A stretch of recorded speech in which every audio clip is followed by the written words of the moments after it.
Mara Whitfield picked my name out of a mixing bowl, looked me dead in the eye across her sister's crowded living room, and said, "Start the clock." Then she walked into the hall closet like she owned my nervous system. Everybody laughed. I didn't. Because Mara and I had been best friends for 2 years, and in all that time, she had never once looked at me like she was about to do something reckless. My name is Ethan Brooks. I was 24, working as a junior sound engineer at a small podcast studio in Portland, which meant I spent most of my life making other people sound confident while personally surviving on takeout, rent anxiety, and the kind of sarcasm that kept my mother worried. Mara was 27, a graphic designer with sharp bangs, sharper opinions, and this irritating ability to make every room adjust itself around her. Not because she was loud, she wasn't. Mara could lower her voice and somehow make people lean in like she was about to reveal the location of buried treasure. That night, she wore a rust-colored sweater, dark jeans, and boots with scuffed toes because she hated shoes that looked too optimistic. Her hair was pinned up badly on purpose, or maybe badly because she'd done it while arguing with someone. With Mara, those were equally likely.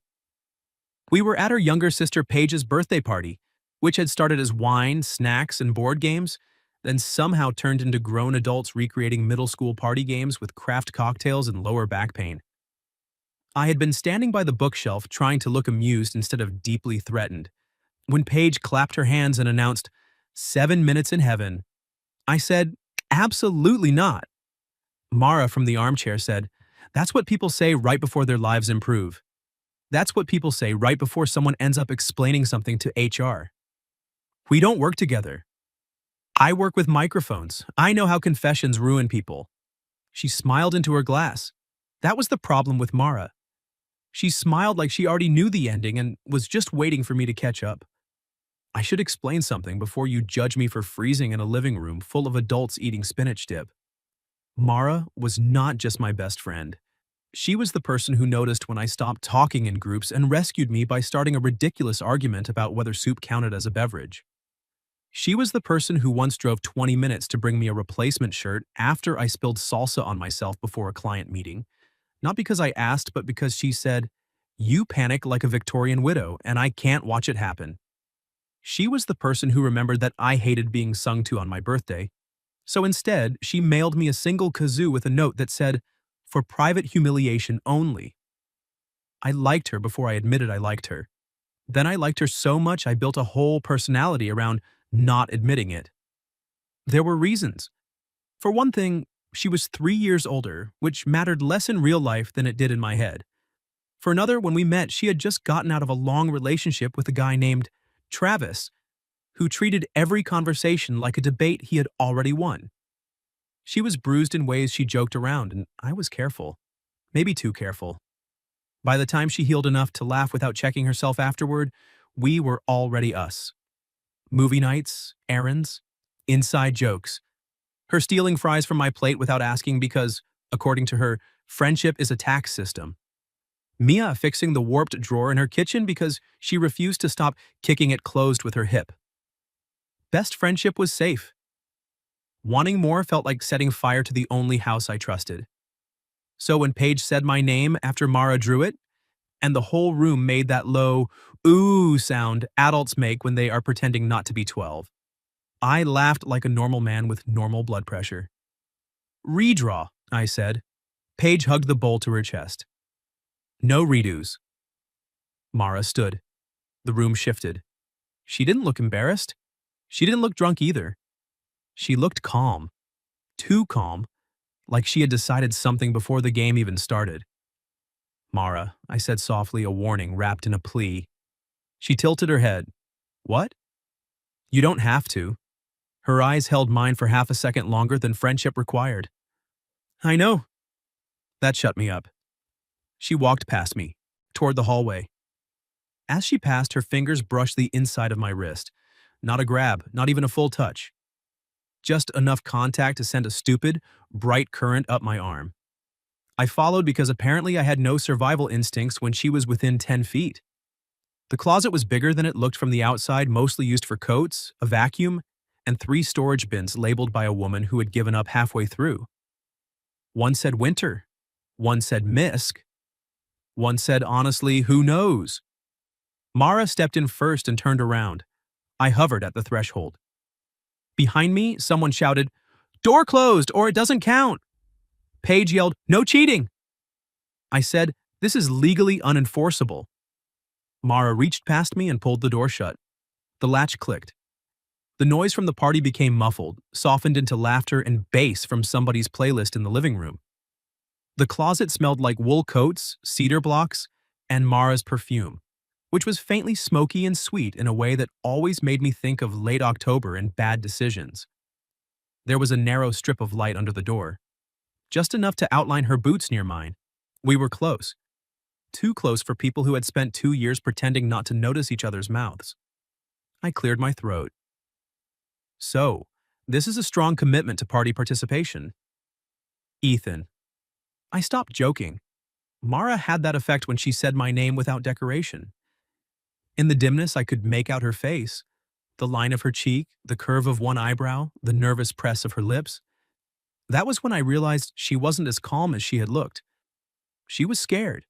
Not of me, of what she was about to say. My chest tightened. "Mara," I said, gentler this time. She leaned back against the shelves, then immediately knocked a board game off balance. A box slid down and bumped my shoulder. "Perfect," she muttered. "Seduction by falling Scrabble." I caught the box before it hit the floor. "For the record, this is the most on-brand thing you've ever done." She laughed once, quiet and shaky. There it was, our rhythm. The little bridge we always built when the air got too honest. Except this time, she didn't cross back to safety. She looked at me and said, "I picked you on purpose." I forgot how to hold the Scrabble box. Outside the door, Paige called, "Clock's running." Mara didn't answer, neither did I. My heart was punching at my ribs like it wanted out of the room before I could ruin anything. "You picked my name," I said, because apparently my brain had become a court stenographer. "No." She took one small step closer. "I put your name in the bowl 4 times. A laugh escaped me before I could stop it. Not because it was funny, because if I didn't laugh, I might have said something I couldn't take back. That is deeply corrupt. I'm a designer. I understand layout and probability.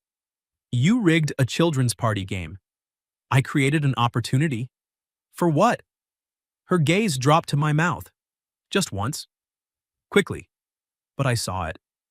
Everything in me went still. When she looked back up, the banter was gone. "For you to stop being noble," she said. That hit harder than it should have. "I'm not noble. You are with me." I swallowed. The closet had gotten warmer, or maybe I had. My shoulder brushed a hanging coat when I shifted, and Mara's hand came up, not touching me at first, hovering near my chest like she was asking permission without words. I could have stepped back. I didn't. Her fingers rested lightly against my shirt, just over my heartbeat. Her breath caught. "Wow," she whispered. "What?" "You're not as calm as you pretend." I gave a weak smile.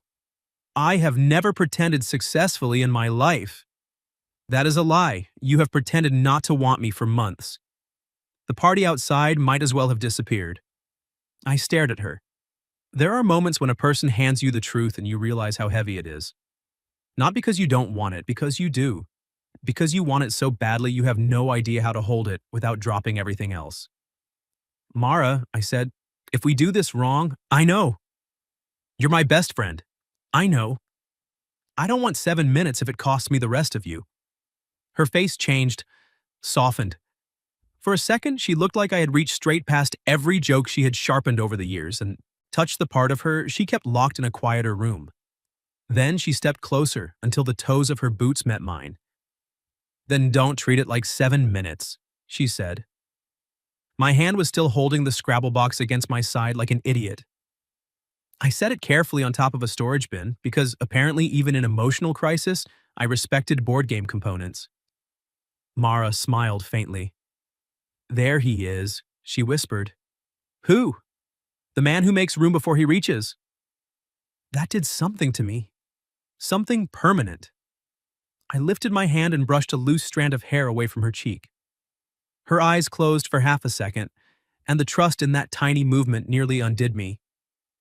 When she opened them, she said, "Start the clock, Ethan." My thumb rested near the corner of her mouth, and just as I leaned in, someone outside the closet said, loud enough for both of us to hear, "Wait, does Ethan know Mara's moving to Chicago?" The closet went so quiet I could hear the living room ice maker drop a fresh batch into the freezer. Mara's eyes opened all the way. My hand was still near her face. Her fingers were still pressed against my chest. In another version of that moment, we kissed and ruined ourselves beautifully. In the real version, I lowered my hand. "Chicago?" I said. Her mouth tightened. "That was not how I wanted you to find out." Outside, someone hissed, "Shut up, Paige," which told me exactly who had thrown the grenade. Mara closed her eyes and tipped her head back against the shelf. "I'm going to murder my sister with a charcuterie fork. That feels legally complicated. Worth it." I should have laughed. Usually I would have. But the word Chicago had landed between us like a third person in the closet, taller than both of us, already packing boxes. "When?" I asked. She looked at me again. "Maybe 6 weeks." "Maybe?" I got an offer. I took half a step back because standing close suddenly felt dangerous in a different way. A job offer.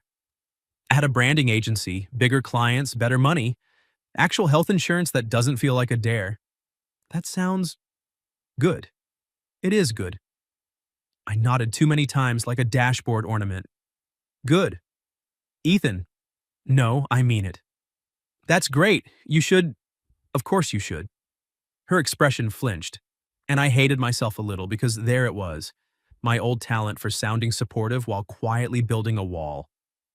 She folded her arms, then unfolded them, then seemed annoyed at both choices. "This is exactly why I didn't tell you yet. Because I'd be happy for you? Because you'd put on that voice." "What voice?" "The voice where you turn into a polite airport announcement." I stared at her. She lifted her chin. "Attention passengers, Mara Whitfield will be leaving Gate Feelings. Ethan Brooks wishes her a pleasant journey and will now pretend he does not have a human heart." Against my will, a laugh broke through. She smiled, but it faded fast. The door suddenly opened 2 inches, spilling light across her face. Paige's eye appeared in the crack. "Everything okay?" Mara turned her head slowly. "Do you value your life?" Paige winced. Clock paused. "Paige." "Okay, love you, don't kill me. Also, the spinach dip is gone." The door shut again. Mara exhaled, and the absurdity of it almost saved us. Almost. I leaned back against the opposite wall, careful not to knock down any more board games. "Why tonight?" She looked down at the strip of light under the door. "Because I was going to tell you this week. Then Paige started this stupid game, and I realized if I waited until I had the perfect mature adult conversation, I'd keep waiting." "For the move?" "For you." That was worse. Better. Both. "Mara." "No, let me say it badly before I lose the nerve." She rubbed one hand over her forehead. "I didn't plan to trap you in a closet and emotionally mug you." "You kind of did." "I did rig the bowl, yes. 4 times. I panicked with ambition." I smiled despite the ache in my chest. Then she stepped close again, not as bold this time, more careful, like she understood something had changed and was choosing me anyway. "I got the offer 3 days ago," she said. "I haven't accepted. I haven't declined. I've mostly been eating cereal out of a measuring cup and staring at my ceiling. You own bowls." They were emotionally unavailable. I breathed out a laugh, and she touched my wrist exactly where she had brushed me in the living room. "I wanted to know," she said, "if this thing between us is real before I make a decision that turns it into a beautiful little regret." The words went straight under my ribs. I looked at her hand on my wrist. Her thumb moved once, lightly over my pulse. "You think I'd ask you to stay?" I said. "No." "Then why?" "I think you'd never ask. And then I'd leave. And you'd send very brave texts about weather and restaurants and pretend we didn't almost become something." That shut me up because she had described me too accurately to argue. I thought of every night she had sat cross-legged on my floor, assembling design mock-ups while I edited audio, both of us complaining about clients, both of us pretending the silence between us wasn't the best part. I thought of her stealing my hooded sweatshirt during a Saturday hike and refusing to give it back because, according to her, your laundry detergent has emotional range. I thought of how much of my life had quietly arranged itself around her, not because she needed me, because I wanted her there. I don't know how to do this without being selfish, I said. Her face softened. That's the first honest thing you've said since Chicago. I want you to take the job if you want it. I know, and I want you to stay. Her eyes shone in the dim light. There, she whispered. My heart knocked hard. There what? That wasn't an airport announcement. I laughed, but it came out rough. The 7 minutes had long since stopped mattering. Outside the closet, the party was louder again, someone arguing about music, someone else groaning over a spilled drink.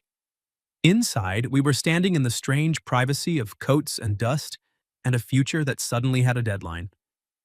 Mara reached up and fixed the collar of my shirt. Not because it needed fixing, because she wanted an excuse to touch me and we both knew it. You realize, I said, this is a terrible place to have the most important conversation of our friendship. It has winter coats and emotional support Scrabble. There's also a vacuum pressed into my calf. Romance is sacrifice. Her fingers lingered at my collar. I covered her hand with mine. That stopped both of us. She looked at our hands, then at me. I don't want you because you're convenient, she said quietly. You know that, right? I nodded, but she kept going. I don't want you because you fixed my drawer, or because you were nice after Travis, or because you listen. I mean, yes, all of that is unfairly attractive.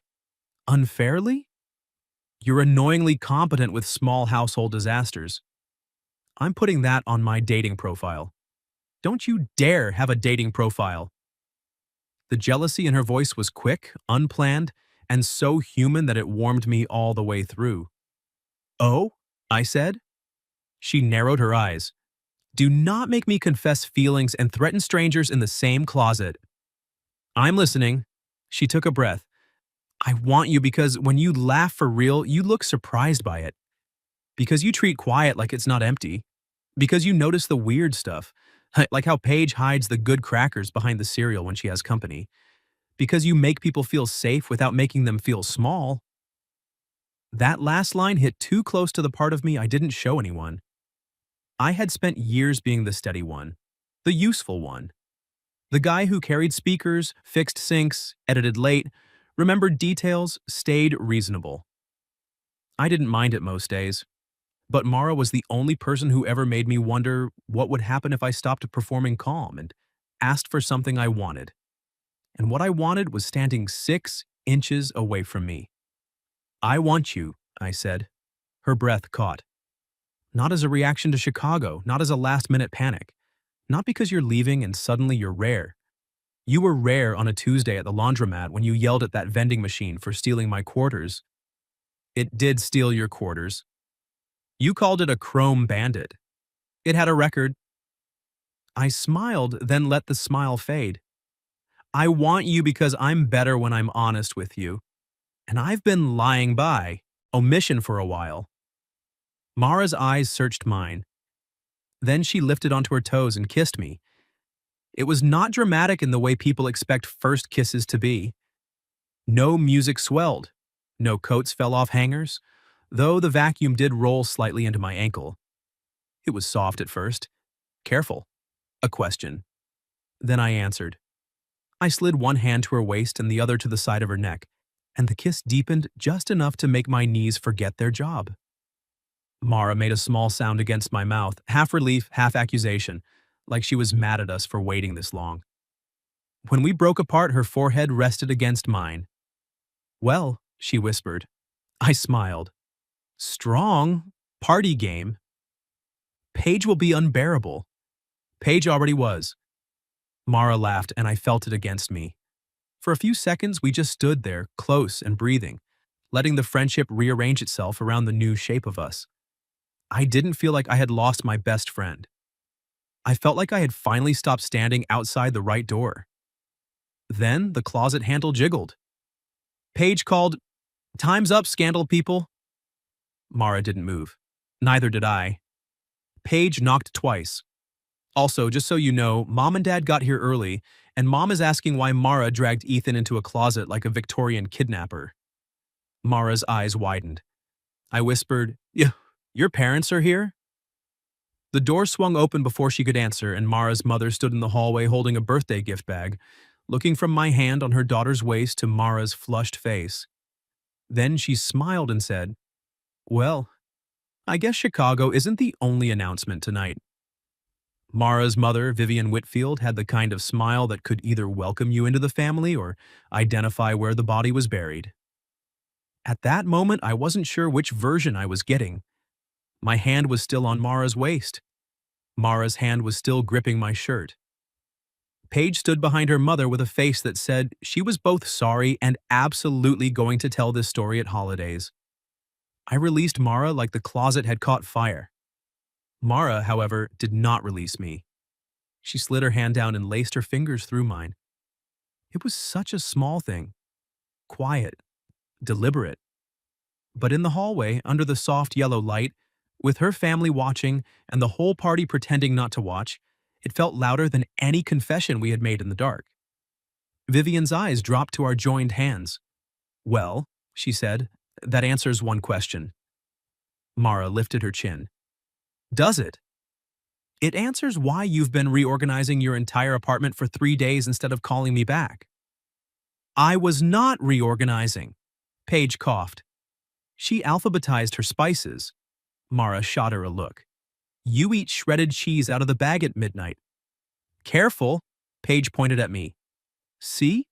This is why Ethan fits here. He looks terrified but amused." "I am both," I admitted. That got a laugh from the hall, which made the situation worse and better. Mara's father, Alan, appeared behind Vivian carrying a six-pack of sparkling water and the expression of a man who had walked into the middle of a play without a program. "Why is everyone in the hallway?" he asked. Vivian said, "Mara and Ethan were in the closet." Alan blinked at me. "Voluntarily?" "Yes, sir." "Don't call me sir. It makes me feel like I should own a boat." Mara squeezed my fingers. That squeeze steadied me more than I wanted to admit. The living room had gone quiet in that fake way rooms do when everybody is listening with their entire skeleton. Paige's friends hovered by the snack table. Someone lowered the music. A man I barely knew pretended to inspect a coaster with academic focus. Mara looked at me once, and I saw the choice pass through her face. She could turn it into a joke. She could untangle our hands. She could protect the friendship by pretending. Instead, she stepped beside me, not in front of me, and said, "Ethan and I kissed." A woman near the kitchen whispered, "Finally," with the conviction of a church elder. My ears went hot. Paige threw both arms into the air. "I knew it!" "You did not know it," Mara said. "I put you two on the same trivia team every game night for a year. Because we win. Because Ethan stares at you whenever you explain rules." I opened my mouth, closed it, then said, "In my defense, she explains rules aggressively." Mara looked up at me. "You love that." I shouldn't have smiled at her in front of everyone like that, but I did. "I really do." The room made another sound, not teasing this time, warmer, like everybody had been holding a match near dry paper and somebody finally let it catch. For about 8 seconds, it felt perfect. Then Vivian said, "And Chicago?" The word changed the room again. Mara's fingers tightened around mine. Alan's face softened. "You told him." "Paige did," Mara said. Paige winced. In my defense, the game had gotten too successful. Nobody laughed much. Vivian looked at me, not unkindly. "Ethan, sweetheart, did you know she has to answer by Monday?" Monday. It was Friday evening. The hallway narrowed around me. Mara turned sharply to her mother. "I was going to tell him." "I know." Vivian's voice was gentle, but there was worry in it. "I'm not trying to embarrass you. I'm trying to understand whether you're making a life decision based on a kiss in a closet. That landed badly. Mara went still. I felt it through her hand. The protective part of me wanted to defend her. The honest part knew Vivian was asking what any mother would ask if her daughter had been restless, undecided, and suddenly holding hands with her younger best friend in a hallway full of gossip. So I didn't posture. I looked at Vivian and said, I don't want her to turn down something good because of me. Mara looked at me. I kept my eyes on her mother because if I looked at Mara, I might say the more selfish thing first. She worked hard for that offer, I said. I've heard about that agency for months, mostly through insults, but still. Mara's mouth twitched. I want her, I said, and the room went quiet enough that I heard Paige inhale. But I don't want to become the reason she makes herself smaller. Vivian's expression changed. Mara's hand trembled once in mine. Then Mara said softly, You don't get to decide what makes me smaller. I turned to her. There was no anger in her face. Not exactly. There was hurt, and under it, something braver. I know, I said. Do you? She asked. That was the second time that night she had sliced straight through my carefulness. I could have given her a noble answer. I had several in stock. I could have told her I'd support whatever she chose. That distance was manageable. That we'd be adults. All true. All incomplete. Instead, because the closet had apparently broken whatever filter I used to survive, I said, No, I'm trying. Her eyes softened. The party was watching, but the hallway shrank until there was only her. I don't know how to want you without feeling like I'm asking too much, I said. Mara's voice lowered. Then ask me what I want. I glanced around at the audience. She did not. So I swallowed every ounce of pride I owned and asked, What do you want? Mara looked at our hands, then up at me. I want you to stop stepping back every time I step forward, she said. I want to find out if this is real in actual daylight, not just in emergency closet lighting. I want the Chicago decision to be mine, not something we tiptoe around like a live wire. And I want... She breathed in. I want you to be brave enough to be inconvenient. That line struck me harder than any declaration could have. Not dramatic, not tidy. Brave enough to be inconvenient. I had built so much of my life around being easy to keep, easy to invite, easy to rely on, easy to lose, if necessary. Mara was asking me not to be easy. She was asking me to show up with weight. I nodded once. Okay. Her brow lifted. Okay. I want a date. Paige whispered, Oh my God. Mara did not look away from me. You do? Tomorrow. Not a group hang, not errands. Not you pretending you need help choosing printer paper. That was one time, and specialty paper matters. A real date, I said. Somewhere with chairs we didn't assemble ourselves. Her smile came slowly like sunrise finding a window. And Chicago, she asked. Still yours, I said, but I'm not going to pretend I don't hope your future has room for me in it. Vivian pressed a hand to her chest. Alan muttered, I like him. Paige said, I liked him first. Mara laughed, and then she did something that made the whole room disappear again. She rose onto her toes and kissed me, in the hallway. Not long, not showy. Just enough to tell everyone that whatever had happened in the closet had not stayed there. When she pulled back, her cheeks were pink, but her eyes were steady. Tomorrow, she said. Tomorrow. Paige clapped once. Great. Now that we've completed the romantic uprising, can we return to my birthday? The party relaxed around us, laughter spilling back in, music rising, Vivian hugging Mara with one arm, while still holding the gift bag in the other. For the next hour, Mara and I were not alone. And maybe that was good. We stood too close by the counter. We kept bumping shoulders. Once, she stole a cherry tomato off my plate and held my gaze while eating it like she knew exactly what she was doing. I said, That was my tomato. She said, Friendship tax has evolved. Into what? She leaned near my ear. Interest. I nearly dropped my plate. But underneath the teasing, Monday waited. I saw it when Vivian touched Mara's cheek by the hallway. I saw it when Alan asked practical questions about relocation costs. I saw it when Mara's smile faded for half a second while Paige showed her birthday photos. At 10, I helped clean up because I am physically incapable of leaving a kitchen messy if I know where the trash bags are. Mara found me rinsing serving spoons. "You're stress washing," she said. "I'm fine." "You are scrubbing hummus off stainless steel like it owes you money." I shut off the faucet. She leaned against the counter beside me, hip touching the cabinet, her sleeve brushing my arm. "You don't have to solve tonight," she said. "I know. And you don't have to be impressive tomorrow." "That's unfortunate. I rented a horse." Her laugh was immediate and real, and I felt proud in a way that embarrassed me. Then she grew quiet. "I'm scared," she said. I dried my hands slowly. "Of Chicago?" "Of choosing wrong." She looked at me. "Of choosing right and still hurting someone." I turned toward her. "Mara, if you go, I'll be hurt. I won't lie about that. But I won't punish you for having a life." She studied me. Then her hand found mine under the edge of the counter, hidden from the room. "I know," she whispered. "That's one of the reasons this is so hard." Before I could answer, Paige walked in carrying empty glasses. "Oh," she said, stopping short. Mara and I separated like guilty teenagers, which was ridiculous because we were adults and had already been publicly kissed into evidence. Paige looked between us, then held up her phone. "Mara," she said carefully, "the Chicago agency just emailed you." Mara froze. Paige turned the screen toward her. Even from where I stood, I could read the subject line.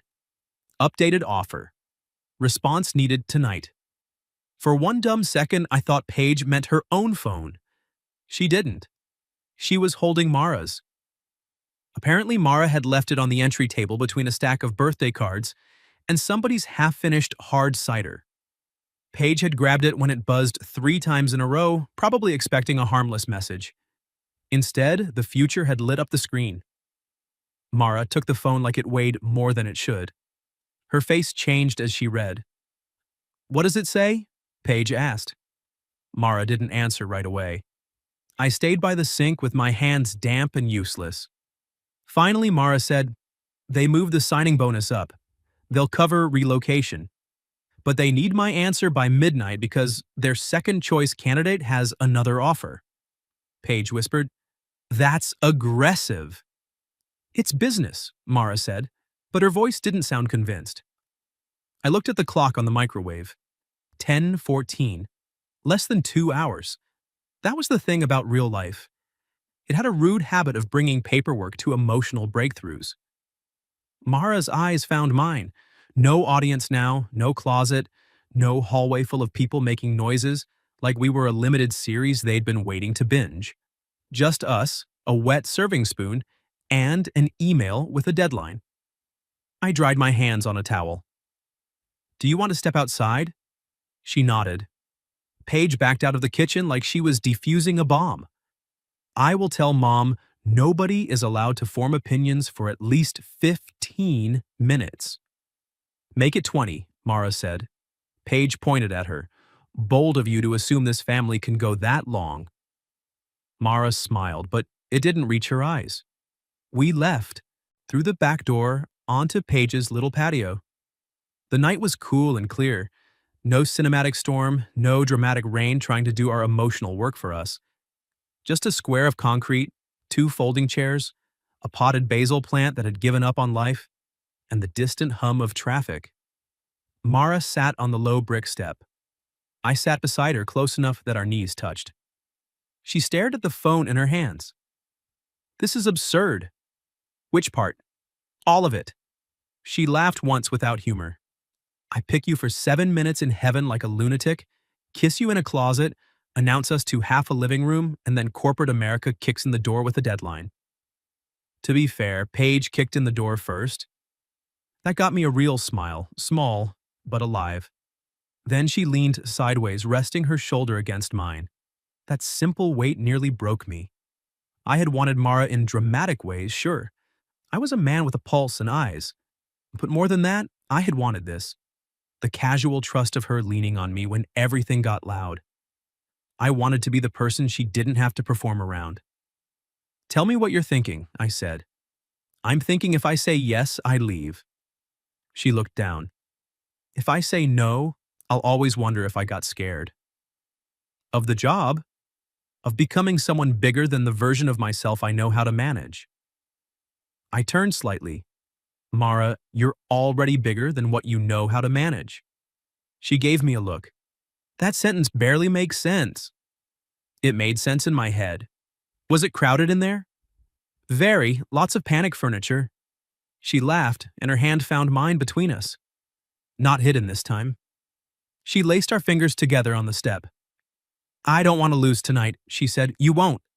You can't promise that. No, I admitted. I can promise I won't treat tonight like a temporary malfunction. Her thumb stilled against mine. I took a breath. It felt like stepping off a curb without knowing how far down the street was. I don't want to be your almost, I said. I don't want to be the guy you kissed before your life started somewhere else.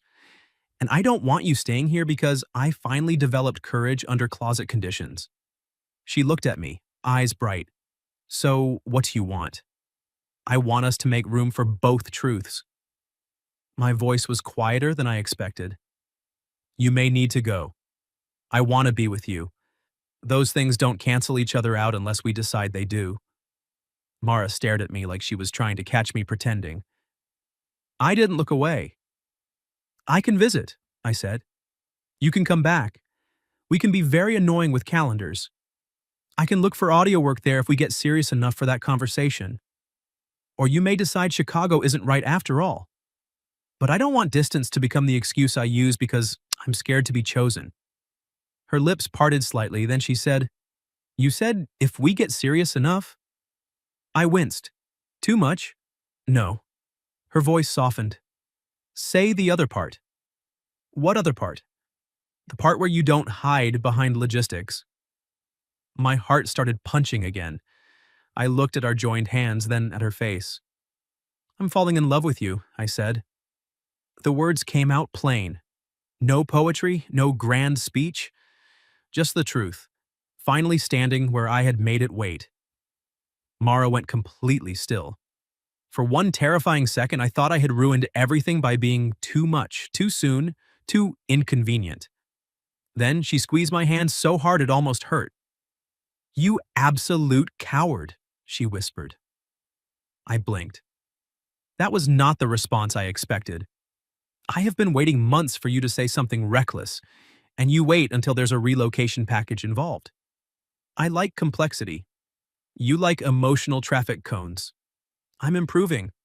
She laughed, but tears had gathered in her eyes. Then she turned toward me fully, both knees brushing mine.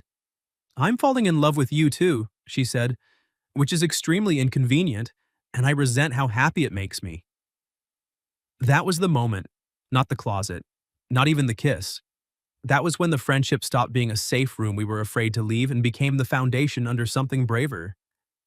I reached for her cheek, and this time there was no interruption, no door opening, no family commentary from the hall. Mara met me halfway. The kiss was deeper than the first one. Slower. Less surprised. It had the relief of finally admitting what we had been carrying and the ache of knowing admission didn't solve everything. Her hand slid to the back of my neck. Mine settled at her waist. And before anyone expects me to narrate the rest like I'm trying to get us banned from decent society, we were on a brick step at her sister's house with her parents 20 feet away and a basil plant dying beside us. Restraint was not optional. But the kiss still changed the night. When we pulled apart, Mara rested her forehead against mine. I need to answer them, she said. I know. I don't know what answer yet. Then don't use me as the answer. She pulled back just enough to look at me. I swallowed. Use me as the person sitting beside you while you tell the truth. Her face crumpled a little, not in sadness exactly, but in relief. She looked back at the phone and opened the email. I watched her read it again, slower this time, the light reflecting in her eyes. What's the truth? I asked. She exhaled. The truth is, I want the job, she said. but I don't want a company that pressures me into uprooting my life with less than 2 hours notice after they gave me until Monday. That's fair. The truth is, I want Chicago as an opportunity, not as an ultimatum. Also fair. And the truth is, she looked at me. I want tomorrow's date. I smiled. The horse is non-refundable. Cancel the horse. Fine, but he'll be devastated. She leaned in and kissed me once, quick and warm. Email first, horse grief later. Then she began typing.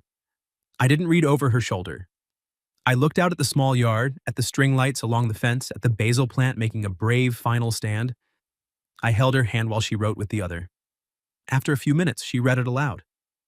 Thank you for the updated offer. I'm grateful and excited by the possibility of joining the team. I also take relocation seriously, and I won't make that decision under a sudden deadline. If Monday is still possible, I'll give you a thoughtful answer then. If you need someone willing to say yes tonight regardless of circumstances, I understand, and I wish you the best. She lowered the phone. That's good, I said. It's terrifying. Also good. She hit send before she could talk herself out of it. For a second, neither of us moved. Then Mara set the phone face down on the step, turned to me, and gave a shaky little smile. So, she said, about that date. You still want it? Her expression grew serious. Ethan, I want tomorrow. I want Monday. I want the messy calendar version. I want to know what you look like in my life when we aren't hiding behind jokes and other people's snack tables. My throat tightened. I'm right here, I said. I know. She touched the side of my face. That's what scares me. The back door opened behind us. We both turned. Paige stood there holding 2 cupcakes, one in each hand, with Vivian peering over her shoulder and Alan pretending he wasn't. Paige looked at our faces, then at Mara's phone. Well? She asked. Mara picked up the phone just as it buzzed in her hand. One new email.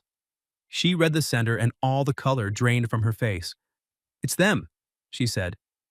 They already answered. Mara held the phone like it might bite her. Paige froze with the cupcakes. Vivian whispered, Do you want privacy? Mara looked at me first.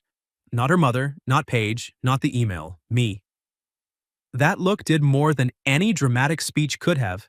It said we were already becoming a place she turned. Stay, she said. So I stayed. She opened the email and read silently. Her eyebrows drew together, then lifted. The color came back into her face in pieces. Well? Paige demanded, because patience had never been issued to that family. Mara let out a breath that almost became a laugh. They apologized. Paige blinked. Corporate people do that? Apparently in writing. Mara read aloud, We understand your concern and respect your need for time. Monday remains acceptable. We hope you'll still consider joining us. Alan from behind Paige muttered, Good answer. Vivian smiled. Better than I expected. Mara lowered the phone to her lap. For a second, nobody moved. Then Paige thrust a cupcake at her. Decision dessert. Mara took it automatically. This has a candle hole in it. Birthday parties are war. Paige handed me the other cupcake. You too, you survived the closet and Mom. I heard that, Vivian said. I meant it lovingly. Mara looked over at me, cupcake in hand, eyes still bright from adrenaline and tears and relief. So I have until Monday. You have until Monday, why? I said. And tomorrow. You have tomorrow, her mouth curved. With you. With me. Paige made a gagging noise, but Vivian put a hand over her own smile, and Alan said, Let the man eat his cupcake before another announcement happens. I did not eat the cupcake. Mara leaned over and stole a bite from mine first. Seriously? I said. She shrugged. Interest. That was the first time I realized we weren't going back. The next morning, I picked her up at 11. I did not rent a horse. I did, however, take her to the little riverside market she always claimed was too charming to trust. We walked past flower stalls and handmade soap and a guy selling wooden spoons with the intensity of a prophet. Mara bought a tiny ceramic dish shaped like a sardine because she said it looked judgmental in a useful way. That was our first real date. Not fancy, not perfect, better. We ate lunch from a food cart on a bench by the water. She got sauce on her sleeve and accused me of witnessing it too tenderly. You're looking at me like this is adorable, she said. It is. It's barbecue sauce. It's narrative texture. She tried not to smile and failed. Later, while we walked, her hand found mine without ceremony. No closet, no game, no audience. Just her fingers threading through mine in daylight. I looked down at our hands. She bumped my shoulder. You okay? Yeah. You look like someone just handed you a fragile bird. That is not inaccurate. Her teasing softened. Then she stopped beside the railing and faced me. The river moved behind her, gray-blue under the afternoon sun, and the wind loosened a strand of hair near her cheek. I'm still scared, she said. Me too. But not enough to pretend. No. She nodded once, like that was the answer she needed, then kissed me right there by the railing, in front of strangers, food carts, and one deeply judgmental ceramic sardine in her tote bag. On Monday, Mara accepted the Chicago job. I won't pretend it didn't hurt. It did. But the hurt was clean, not poisoned by silence. We made plans like adults and panicked like amateurs. She moved 6 weeks later. I helped pack her apartment, including the warped kitchen drawer I had fixed badly enough that she kept it as evidence of my early work. The night before she left, we ate takeout on her living room floor surrounded by boxes, and she handed me the Scrabble set from Paige's closet. I stole it, she said. That's a felony in some families. Paige said we earned custody. Inside the box, Mara had tucked a note. 4 emergencies, declarations, and probability crimes. I kept it on my bookshelf. Long distance was not cinematic. It was delayed flights, bad video calls, missed signals, and one truly disastrous attempt to watch the same movie at the same time when my internet froze on an image of a man screaming into soup. But it was also Mara sending me sketches of signs she hated on her commute. It was me mailing her the kazoo she had once given me, with a note that said, "For private courage only." It was 2 people learning that love was not proven by never being inconvenient. Sometimes it was proven by staying kind when inconvenience showed up with a suitcase. 3 months in, I flew to Chicago for a long weekend. She met me outside baggage claim in a charcoal coat, hands in her pockets, trying to look casual and failing completely. I walked toward her. She said, "Do not make a scene." So I made a small one. I kissed her until a man behind me said, "Good for you, buddy," and Mara laughed against my mouth like happiness had finally caught her off guard. By the following spring, my studio offered me remote contract work. Not forever, not guaranteed, but enough to try. I moved to Chicago with 2 suitcases, 3 microphones, and the Scrabble box wrapped in a towel. Mara made room in her apartment by clearing one shelf and labeling it Ethan's Emotional Support Cables. I proposed a year after that night. Not in a closet. We had both agreed that would be too obvious and also mildly concerning. I proposed at Paige's next birthday party in the same living room after dinner, when Paige announced she would never again host 7 Minutes in Heaven because some people took it too seriously. Mara was laughing when I stood up. Then she saw my face. The room went quiet. I told her I had spent too long believing love meant being easy to lose. I told her she had taught me that asking to be chosen was not selfish if you were willing to choose back with your whole life. Then I opened the Scrabble box. The ring was inside, resting on a row of tiles that spelled, "Start the clock." Mara covered her mouth. Paige burst into tears first, which annoyed Mara because she liked winning. "Yes," Mara said, before I could even get down on one knee properly. "Yes, you ridiculous man." Vivian claimed later that I cried. I maintain there was dust. Emotional dust, maybe, but dust. We got married in a small brick venue with big windows and terrible parking. Mara wore ivory, Paige gave a speech that was mostly threats disguised as blessings, and Alan did, in fact, mention that he still did not own a boat. Now, when people ask how Mara and I finally got together, she says she selected me through strategic party logistics. I say my wife rigged a children's game and changed my life. Both are true. Some evenings after work, we sit at our kitchen table in Chicago with takeout between us and the Scrabble box nearby. Mara still steals food from my plate. I still pretend to be offended. Sometimes she looks at me across the table with that same dangerous calm she had in Paige's living room, And I remember the click of that closet door, the dark, her hand over my heartbeat, and the moment she asked me to stop being noble and start being honest. And every time, I am grateful she locked the door. What would you have done if your best friend rigged 7 minutes in heaven, locked you in a closet, and told you to start the clock? And have you ever almost lost someone because both of you were too afraid to say what was really there? Tell me your story in the comments. And for those who'd like to be a little closer to us, we've opened memberships where you'll get shorter exclusive stories every week with no ads. If you like this one, leave a like, subscribe, and I'll see you in the next video.